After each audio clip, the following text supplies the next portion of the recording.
Hello दोस्तों, नमस्कार। स्वागत है आप सभी का एक और नए वीडियो में।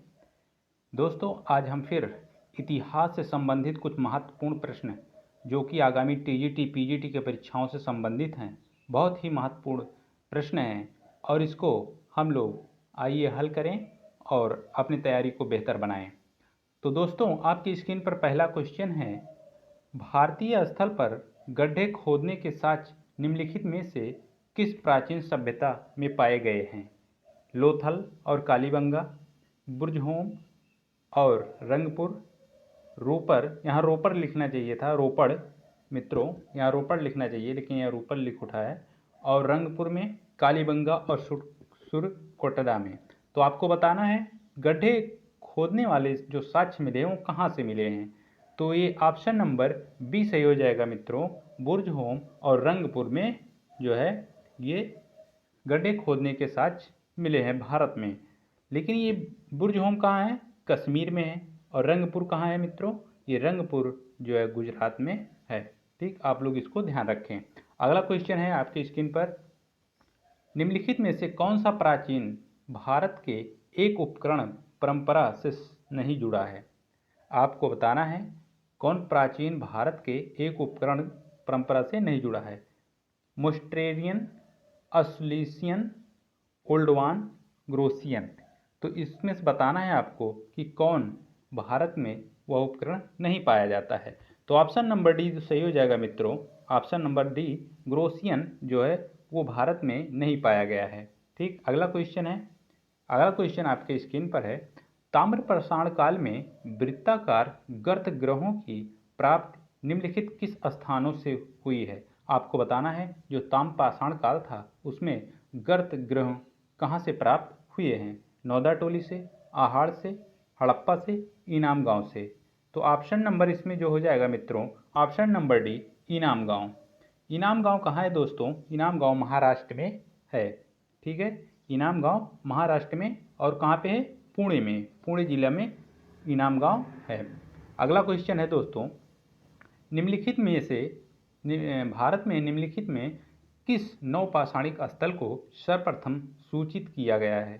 नौपाषाणिक स्थल आपको बताना है कि भारत में कौन सर्वप्रथम नौपाषाणिक स्थल को सूचित किया गया था। कोल्डिहवा, यहाँ थोड़ा सा मिस टाइपिंग है दोस्तों, कोल्डिहवा, चिरान, गुफराल, लिंग सुगर। तो आपको बताना है कि इनमें से किस स्थान को जो है सर्वप्रथम नौपाषाणिक स्थल घोषित किया गया था। तो ऑप्शन नंबर डी सही हो जाएगा दोस्तों, ऑप्शन नंबर डी, लिंग सुगर को भारत में सर्वप्रथम जो है नौपाषाणिक स्थल घोषित किया गया था। अगला क्वेश्चन है दोस्तों, हड्डी की मातृ देवी की मूर्ति प्राप्त हुई है, हड्डी की जो मातृ देवी की मूर्ति प्राप्त हुई है कहाँ है? आपको ये बताना है। सिंध घाटी के निम्न पूर्व पाषाण काल से, सोन घाटी के मध्य पूर्व पाषाण काल से, बागोर के मध्य पाषाण काल से, विंध्य घाटी के उच्च पूर्व पाषाण काल से। तो आपको बताना है इनमें से किस स्थान से प्राप्त हुई है। तो ऑप्शन नंबर डी सही हो जाएगा मित्रों, विंध्य घाटी के उच्च पूर्व पाषाण काल से प्राप्त हुई है। ठीक, अगला क्वेश्चन है दोस्तों, बूचड़खाना क्षेत्र का साक्ष्य प्राप्त हुआ है, बूचड़खाना क्षेत्र का साक्ष्य प्राप्त हुआ है महादहा से, चौपानी मांडो से, दमदमा से, सरायनाहर राय से। तो आपको बताना है कि बूचड़खाना का साक्ष्य इनमें से कहाँ मिला है। तो ऑप्शन नंबर जो ए सही हो जाएगा मित्रों, इसमें महदहा से। कहाँ? महदहा से। ठीक है, महदहा कहाँ है मित्रों? ये उत्तर प्रदेश के प्रतापगढ़ जिले में स्थित है महदहा, और यहाँ से बूचड़खाने के साक्ष्य मिले हैं। ठीक, अगला क्वेश्चन है मित्रों, अगला क्वेश्चन आपकी स्क्रीन पर है, तोबा ज्वालामुखी राख सर्वप्रथम प्राप्त हुई है। आपको बताना है कि तोबा ज्वालामुखी का राख कहाँ से प्राप्त हुई? नर्मदा घाटी से, महान नदी घाटी से, सोन घाटी से, यमुना घाटी से। आपको बताना है कि तोबा ज्वालामुखी जो है वो कहाँ से प्राप्त हुई। ऑप्शन नंबर जो सी हो जाएगा मित्रों, सोन घाटी से, सोन घाटी से तोबा ज्वालामुखी का साक्ष्य क्या हुआ है? वो मिला है। ठीक, ऑप्शन नंबर सी सही हो जाएगा। अगला क्वेश्चन है दोस्तों, अगला क्वेश्चन आपके स्क्रीन पर है, गंगा घाटी की नरहर संस्कृत संबंधित है। आपको बताना है कि गंगा घाटी की नरहर संस्कृति किससे संबंधित है। मध्य पाषाण से, नवपाषाणिक से, ताम्र पाषाणिक से, प्रारंभिक ऐतिहासिक से। तो इनमें से ऑप्शन नंबर जो सी सही हो जाएगा मित्रों। गंगा घाटी का जो नरहर संस्कृति है वो ताम्र पाषाणिक से प्राप्त हुआ है। ये ऑप्शन नंबर सी है। नरहर संस्कृत अगर पूछ ले तो आपको बताना है ताम्र पाषाणिक। ठीक है। अगला क्वेश्चन है दोस्तों, अधोलिखित संस्कृतियों में कौन पाषाण युगीन संस्कृत नहीं है। सोहन संस्कृत, सोथी संस्कृत, मद्रासियन संस्कृत, विंध्यन संस्कृत। तो आपको बताना है कि इनमें से कौन नहीं है। नहीं शब्द को आप लोग जरूर से जरूर पकड़ें। तो सोथी संस्कृत जो है वो पाषाण युगीन संस्कृत नहीं है, बाकी सब पाषाण युगीन संस्कृत हैं। सोहन घाटी संस्कृत, मद्रासियन संस्कृत, विंध्यन संस्कृत, ये सब क्या है, ये सब पाषाणिक युगीन संस्कृतियां हैं। सिर्फ सोथी संस्कृति है पाषाणकालीन युगीन संस्कृति नहीं है। ठीक। अगला क्वेश्चन है देख, पाषाण महापाषाण लिखा, महापाषाण संस्कृत संबंधित है तांबे से, कांस्य से, पीतल से, लोहे से। इनमें से बताना है आपको महापाषाण संस्कृत किससे संबंधित है। तो ऑप्शन नंबर डी सही हो जाएगा। महापाषाण काल संबंधित है क्या, लोहे से। महापाषाण काल किससे संबंधित है, लोहे से संबंधित है। ठीक। अगला क्वेश्चन है दोस्तों, अधोलिखित में से कौन मध्य सोन घाटी का प्राचीनतम भूतात्विक जमाव है। पटपरा, बाघोर, सिंहावल, खेतौनही। खेतौनही। आपको बताना है कि इनमें से कौन मध्य सोन घाटी का प्राचीनतम भूतात्विक जमाव है। तो ऑप्शन नंबर जो इसमें सही हो जाएगा मित्रों, वो ऑप्शन नंबर सी सही हो जाएगा, सिंहावल।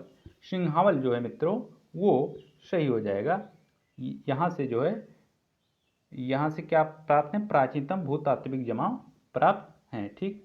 अगला क्वेश्चन है दोस्तों, फिर अगला क्वेश्चन देखते हैं, लघु पाषाण उपकरण अधोलिखित किस संस्कृत के प्रमुख उद्योग हैं। निम्न पुरापाषाणिक संस्कृत, मध्य पुरापाषाणिक संस्कृत, उच्च पुरापाषाणिक संस्कृत, मध्य पाषाणिक संस्कृत। आपको बताना है कि इनमें से लघु पाषाण उपकरण किस संस्कृत का प्रमुख उद्योग था। तो ये हो जाएंगे ऑप्शन नंबर डी सही हो जाएगा मित्रों। मध्य पाषाण काल का जो प्रमुख उद्योग था वो क्या था, वो लघु पाषाण इसमें मिलता था। लघु अगर पूछ ले लघु पाषाण काल तो मध्य आप मारिएगा, क्योंकि मध्य मतलब होता है बीच और लघु मतलब भी होता है बीच। ठीक है, इसलिए आप लोग मध्य पाषाण कालीन संस्कृति मारेंगे। ठीक। अगला क्वेश्चन है दोस्तों, पाषाण युग में माइक्रोलिथिक निम्नलिखित में से किस युग में सामान्यता पाए गए थे। आपको बताना है, अभी मैंने पिछले क्वेश्चन में ही भी इसकी व्याख्या कर दी है। अगर आप लोग ध्यान दें तो माइक्रोलिथिक, माइक्रो मतलब छोटा और मीडियम साइज, वही उसी को माइक्रोलिथिक कहते हैं। तो जो पत्थर के उपकरण जो माइक्रोलिथिक थे, जो मीडियम साइज के थे, वो किस युग के थे। पुरापाषाण युग के, मध्य पाषाण युग के, नवपाषाण युग के, ताम्रपाषाण युग के। तो ऑप्शन नंबर बी सही हो जाएगा दोस्तों, मध्य पाषाण युग के ये थे। ठीक है, ऑप्शन नंबर बी सही हो जाएगा। अगला क्वेश्चन है दोस्तों, 1863 में रॉबर्ट ब्रूस फुट को हस्तकुठार मिला था। आपको ये बताना है, पूछ रहा है कि 1863 में रॉबर्ट ब्रूस फुट को हस्तकुठार मिला था। कहाँ से, मदुरै से, अतिरमपक्कम से, पलवरम से, संगनकल्लू से। इनमें से आपको बताना है। आप सब इसको बहुत बेहतर तरीके से जान रहे होंगे। कहाँ से मिला है, पलवरम से। पलवरम कहाँ है आपको ये भी मालूम होगा। ये पलवरम जो है वो कहाँ है, मद्रास में। ठीक। अगला क्वेश्चन है दोस्तों, और कौन सी चीज़ पाए थे ये भी आपको ध्यान देना है। हस्तकुठार मतलब हैंड एक्स। अगर हैंड एक्स कहीं कहीं लिख के आता है तो हाथ की जो कुल्हाड़ी थी वो उनको रॉबर्ट ब्रूस फुट को मिला था। ठीक। अगला क्वेश्चन है क्वेश्चन नंबर 15, भारत में सर्वप्रथम पूर्व पाषाणकालीन उपकरण रॉबर्ट ब्रूस फुट को मिला था। कहाँ से मिला था ये आपकी बार पूछ लिया है, या किस वर्ष मिला था। ठीक है, तो इसमें ऑप्शन नंबर बी सही हो जाएगा 1863 में मिला था। ठीक, अगला क्वेश्चन है दोस्तों, अगला क्वेश्चन है हस्त कुठार उपकरण निम्नलिखित किस विधि का उपकरण था? यूनिफेशियल का, बाईफेशियल का, दोनों विधियों से, रीड चीटिंग उपकरण का। तो इनमें से ऑप्शन नंबर जो बी सही हो जाएगा मित्रों, बाईफेशियल। बाईफेशियल ये हस्त कुठार उपकरण की विधि एक है। ठीक है, हस्त कुठार की एक विधि है। ठीक है, हैंड एक्स की एक विधि है, कौन सी? बाईफेशियल। ऑप्शन नंबर बी सही हो जाएगा 16 का। अगला क्वेश्चन है दोस्तों, रॉबर्ट ब्रूसफोर्ड ने भारत में प्रथम पुरापाषाणिक उपकरण किस स्थान से प्राप्त किया? पलवरम से, करनूल से, चित्तूर से, नेल्लौर से। आपको बताना है कि कहाँ से प्राप्त किया। तो ये तो अभी तो क्वेश्चन हो ही गया था, इसमें कोई जानने वाली बात नहीं है, तो इसमें टाइम नहीं देते हैं। पलवरम से। और कब किया? 1863 में। ठीक है, पलवरम कहाँ है? तो ये मद्रास में है। ठीक है, मद्रास कहाँ है? चेन्नई। सर्वाधिक संख्या में हस्तकुठार या हैंड एक्स और क्लीवर प्राप्त होते हैं नवपाषाण काल में, निम्न पुरापाषाण काल में, मध्य पाषाण काल में, आद्य ऐतिहासिक काल में। आपको बताना है कि सर्वाधिक जो है हैंड एक्स किस किस समय में मिले थे। ठीक है, अगल तो देखेंगे इसमें ऑप्शन कौन सा सही हो जाएगा मित्रों? ऑप्शन नंबर बी सही हो जाएगा। निम्न पुरापाषाण काल में सर्वाधिक जो है उपकरण प्राप्त हुए थे। ठीक, अगला क्वेश्चन है क्वेश्चन नंबर 19। प्राचीन मानव प्रजाति है ऑस्ट्रोलोपिथिक, जावा मानव, होमो इरेक्टस, निएंडरथल। तो आपको बताना है प्राचीन मानव प्रजाति जो है वो क्या है। ठीक है, ऑप्शन नंबर ए सही हो जाएगा। ऑस्ट्रोलोपिथिक जो मानव है उसी को प्राचीन मानव कहा जाता है। ऑस्ट्रोलोपिथिक मानव जो है वो प्राचीन मानव कहा जाता है। ठीक है, अगला क्वेश्चन है होमो इरेक्टस मानव, वो शायद नवपाषाणिक मानव होता है, नव पाषाण काल का मानव होता है। आधुनिक मानव देखिए आ ही गया। आधुनिक मानव होमोसेपियंस संबंधित है चापर से, ब्लेड से, हस्तकटार से, चॉपिंग से। तो आपको बताना है कि जो मानव आधुनिक मानव था वो होमोसेपियन, वो किससे संबंधित है? ऑप्शन नंबर बी सही हो जाएगा दोस्तों, वो ब्लेड से। ठीक है, आधुनिक मानव जो होमोसेपियंस किससे संबंधित है? होमोसेपियंस संबंधित है ब्लेड से। ठीक, अगला क्वेश्चन है दोस्तों, भारत में नवपाषाण काल निम्नांकित में कौन सा स्थान था जहां बड़ी संख्या में हड्डी से बने औजार प्राप्त हुए हैं? छोटा नागपुर, चिरांद, चुनार, मास्की। तो आपको बताना है भारत में नवपाषाण काल निम्नांकित में कौन से स्थान पर जहां बड़ी संख्या में हड्डी के उपकरण मिले हैं। तो आपको किसमें बताना है? छोटा नागपुर, चिरांद, चुनार, मास्की। तो इसमें ऑप्शन नंबर जो बी सही हो जाएगा मित्रों, चिरांद से जो है वो सर्वाधिक हड्डी के बने औजार मिले हैं। ठीक, फिर अगला क्वेश्चन हम लोग देखेंगे। अगला क्वेश्चन क्या है? अगला क्वेश्चन है निम्न नवपाषाणिक स्थल से पशुबाड़े का प्रमाण मिलता है? तोरवा से, कोल्डीवा से, महदहा से, उपरोक्त में से कहीं नहीं। नवपाषाणिक स्थल है वो, और ये पशुबाड़े का साक्ष्य मिलता है। तो आपको बताना है कहाँ से। तो ऑप्शन नंबर सी सही हो जाएगा। शायद ये पहला ही क्वेश्चन था इस टाइप का कि जो है हम लोगों को मिला था। फिर अगला क्वेश्चन हम लोग देखेंगे। अगला क्वेश्चन है ब्लेड ब्यूरेन प्रकार के उपकरण निम्नलिखित में से किस परंपरा के परिचायक लक्षण हैं? उच्च पूर्व पाषाण काल के, मध्य पूर्व पाषाण काल के, मध्य पाषाण काल के, नवपाषाण काल के। तो आपको बताना है कि ब्लेड ब्यूरिन प्रकार के जो उपकरण थे वो किस परंपरा से संबंधित थे। तो ऑप्शन नंबर ए सही हो जाएगा मित्रों, उच्च पुरापाषाण काल। इसमें ऑप्शन नंबर ए सही हो जाएगा। ब्लेड ब्यूरिन किस पाषाण काल के थे? तो उच्च पुरापाषाण के थे। ठीक है, ब्लेड और ब्यूरिन, यहाँ प्यूरिन लिखा है लेकिन ब्यूरिन होना चाहिए, चारित्रिक उपकरण हैं निम्न पुरापाषाण काल संस्कृत के, उच्च पुरापाषाण संस्कृत के, मध्य पाषाणिक संस्कृत के, नवपाषाणिक संस्कृत के। तो इसमें से ऑप्शन नंबर जो सही हो जाएगा मित्रों, ये क्वेश्चन पिछला आया था, तो उच्च पुरापाषाण काल के ये उपकरण हैं ब्लेड और ब्यूरिन। ठीक है, ब्लेड ब्यूरिन किस पाषाण काल के हैं, तो उच्च पुरापाषाण काल के ब्लेड ब्यूरिन हैं। ठीक, अगला क्वेश्चन है, खाद्य उत्पादन परक अर्थव्यवस्था संबंधित है मध्य पाषाण काल से, उच्च पुरापाषाण काल से, मध्य पाषाण काल से, नवपाषाण काल से। तो आपको बताना है खाद्य उत्पादन परक अर्थव्यवस्था जो थी वो किस काल से संबंधित थी। ठीक, तो ऑप्शन नंबर इसमें सही हो जाएगा, जो खाद्यान्न उत्पादन की बात होगी मित्रों, तो वो नवपाषाण काल से संबंधित थी, क्योंकि उसके पहले की जो सारी कालें थीं, जो सारा समय था, उसमें खाद्यान्न उत्पादन नहीं होता था। तो ऑप्शन नंबर इसमें डी सही हो जाएगा दोस्तों। अगला क्वेश्चन देखते हैं, आभूषणों से युक्त मध्यपाषाणी मानव समाधियां प्राप्त हुई हैं भीमबेटका से, बागोर से, महदाह से, सरायनाहर राय से। आपको बताना है कि आभूषणों से युक्त मध्यपाषाणिक मानव समाधियां प्राप्त हुई हैं कहाँ से। आपको ये बताना है कि मानव जो समाधि है वो कहाँ से प्राप्त हुई है।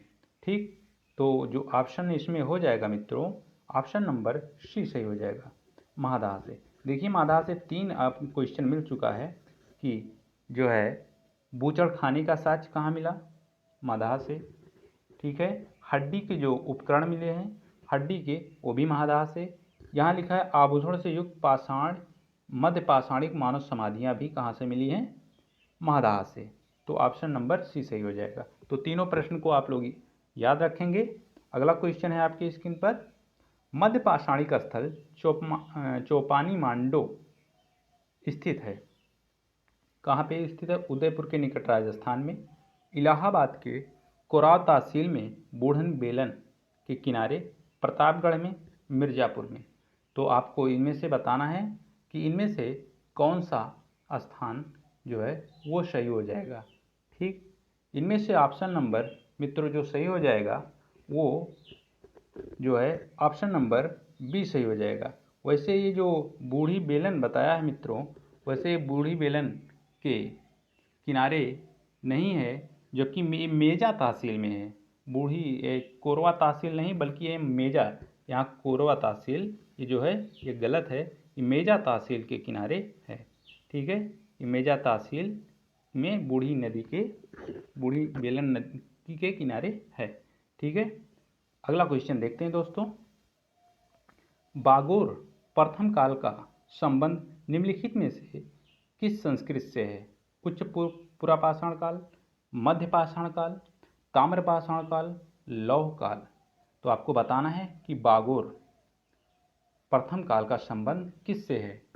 ठीक, तो इसमें जो ऑप्शन हो जाएगा दोस्तों, ऑप्शन नंबर बी सही हो जाएगा, मध्य पाषाण काल से। बागोर किससे संबंधित है, मध्य पाषाण काल से। और बागोर कहाँ है, राजस्थान में। ठीक है, यहाँ पशुपालन के साक्ष्य बागोर से मिलते हैं। ठीक, अगला क्वेश्चन है दोस्तों, भारतीय प्रागैतिहासिक के जनक थे Robert Bruce Foote, Mortimer Wheeler, John Marshall, A Cunningham. तो आपको बताना है कि भारतीय प्रागैतिहासिक के कुछ जनक थे वो कौन थे। तो ऑप्शन नंबर ए सही हो जाएगा मित्रों, ऑप्शन नंबर ए सही। अगर रॉबर्ट ब्रुसफुट न रहता तो ए कनिंघम होता। ठीक है, फिर अगला क्वेश्चन देखते हैं हम लोग, इनमें से किन्हें भारत के प्राग इतिहास के अध्ययन को आरंभ करने का श्रेय जाता है। भारत में की बात कर रहा है, कमियाड़े, रॉबर्ट ब्रुसफुट को, एच डी सांकलिया को, डी टेरा को। तो आपको बताना है किससे संबंधित है ये। ठीक है, प्राग ऐतिहासिक, वही पुराना क्वेश्चन, वही दोबारा क्वेश्चन है। तो रॉबर्ट ब्रुसफुट, क्योंकि और ऑप्शन में है ही नहीं कोई ऐसी चीज़ कि जिससे बताया जा सके। तो भारत में प्रागैतिहासिक अध्ययन का प्रारंभ करने का श्रेय, या भारत में प्रागैतिहासिक अध्ययन के प्रारंभ करने का जनक पूछा जाए तो रॉबर्ट ब्रुसफुट। ठीक है, अगला क्वेश्चन, बस आज 30 क्वेश्चन है मित्रों। बस आज के लिए इतना ही, मिलते हैं, आप लोग अपनी तैयारी को बेहतर बनाएं, फिर आप सबसे मिलते हैं किसी और नए वीडियो के साथ। तब तक आप लोग पढ़ते रहिए और अपनी तैयारी को बेहतर बनाते रहिए। तब तक सभी को नमस्कार, जय हिंद।